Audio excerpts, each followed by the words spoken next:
আখির সেই হবু জামাই যাকে বিয়ে করবে বলেও বিয়ের দিন সকালে বিয়ে ভেঙে দিয়েছিল আখি, আবারও তাকে নিয়ে সোশ্যাল মিডিয়ায় বিভিন্ন রোমান্টিক মুহূর্তে দেখা যাচ্ছে আখিকে।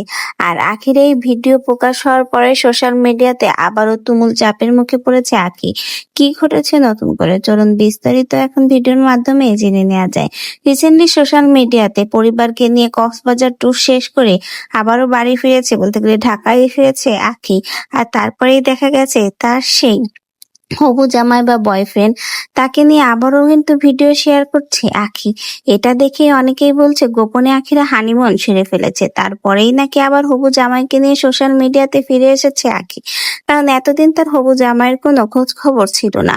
এই মাসের 7 তারিখে বিয়ে হওয়ার কথা ছিল আখির, কিন্তু বিয়ে ভেঙে দেওয়ার পর থেকে তার আর তার হবু জামাইয়ের কোনো ছবি ভিডিও প্রকাশ পায়নি সোশ্যাল মিডিয়াতে। কিন্তু হঠাৎ করে কক্সবাজার ট্যুর শেষ করে আসার পরে আখি তার হবু জামাই বা বয়ফ্রেন্ডকে নিয়ে ভিডিও পোস্ট করেছে।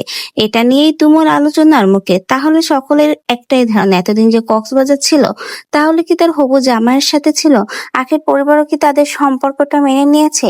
তাই কি তারাও তাদের সেই হবু জামাইকে নিয়ে একসঙ্গে কক্সবাজারে ঘুরতে গিয়েছিল? অনেকেই কিন্তু বলছে গোপনে নাকি আখি এবং তার বয়ফ্রেন্ড বিয়েও সেরে ফেলেছে এবং সন্তানকে নিয়ে এবং পরিবারের সবাইকে নিয়ে নাকি একসাথে হানিমুনে গিয়েছিল আখি। আর সেখানে যে সুন্দর মুহূর্তের ভিডিও পোস্ট করেছে, শেয়ার করেছে, বুঝিয়েছে আখি তার পরিবারের সঙ্গে রয়েছে, কিন্তু ছিল তার হবু জামাইয়ের সঙ্গে।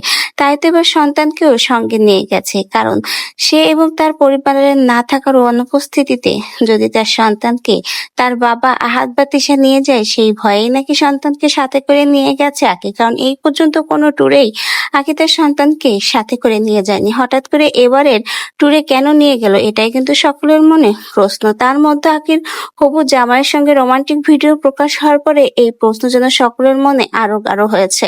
তো ভিউয়ার্স, এই বিষয়ে আপনাদের কি মন্তব্য? সকলে যে ধারণা করছে সেটাই কি সঠিক? সকলের মন্তব্য শুনে আপনার মন্তব্য কমেন্ট বক্সে জানিয়ে যেতে ভুলবেন না। ধন্যবাদ।